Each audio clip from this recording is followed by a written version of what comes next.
Why are criminals escorted by like 50 people, when it seems 100% certain the person can't get away even if there was just 10 people escorting them? They are not there to make sure they don't get away. They are just there for various reasons, including protecting the person in custody, if there's a group of people outside. Jack Ruby, Chris Wilson and Gary Plotch, just to name a few. Shit happens. Only in high-profile cases. Most of it is crowd control. I mean, it makes sure they can't or don't try to, but it's also protection for everyone around, including the criminal, and general crowd control. More bodies to help keep press back. More bodies to deter anyone from maybe wanting to attack said criminal, or at the least reduce the likelihood of if something happens it not being as bad. As mentioned by others, a lot is not for the person being escorted. There have been enough cases of prisoners being attacked on their way to and from court jail to necessitate extra security at those times.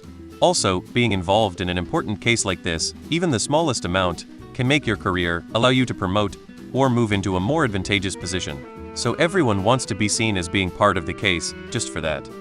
In the CEO killer's case, PR. In other cases, like an actual dangerous criminal, it's intimidation. Some dudes think they could take on 5 or even 10 officers, but no one is taking on 20. It's important to remember all of the factors involved in transporting criminals.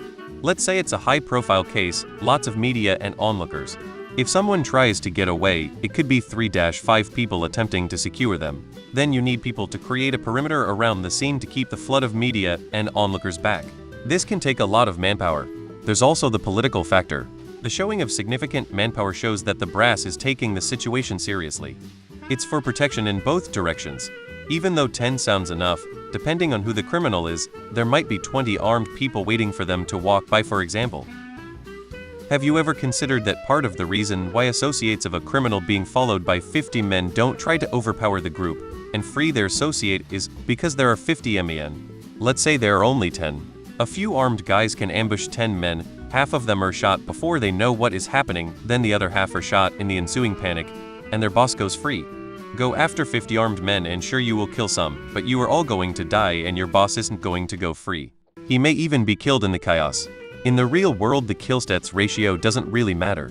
You only get one death, so unless a plan is a slam dunk, you tend to avoid even trying it. It's like saying, why do banks need such a drill-proof and blast-proof vault doors when nobody has tried to drill or blast into the vault in the whole history of the bank? They could have just used a wooden door. Except if the vault had a wooden door, it likely would have been breached. Can I introduce you to Sirhan and Jack Ruby? There's like 2 people doing anything useful, 5 people keeping the press and weirdos away, and 25 people who just want to get their picture on the news looking cool.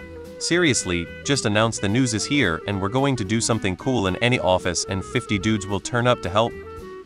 People on the outside that could work for the criminal might try to overwhelm them and grab him from custody, so they need a lot of people just in case this happens. The same reason why a lot of prisons wear bullet-resistant vests. Mostly crowd control and protection of inmates. There is a reason you'll usually see the high-profile inmates wearing a bulletproof vest during escorts. They legally have to keep him as safe as possible. More officers you have, the more eyes there are to look out for danger. Plus there is the intimidation factor. Someone who would have wanted him dead might reconsider their actions knowing there are so many officers. If there are 10 people in the crowd who want to hurt the prisoner, how many escorts have to grab each attacker? Perp walks became a public spectacle in the 80s, often orchestrated by law enforcement to showcase suspects to the media and associate them with guilt. However, the large number of guards is necessary due to the risks involved in such public displays. They need to ensure the suspect doesn't escape, protect them from potential threats like angry bystanders, and maintain public safety. If law enforcement chose to escort suspects discreetly through a back entrance, they wouldn't need so many officers for protection. It's all very unnecessary. As a recent case in Idaho showed, criminals often have accomplices who will try to spring them by attacking the escort while they are on the move. HTTPS.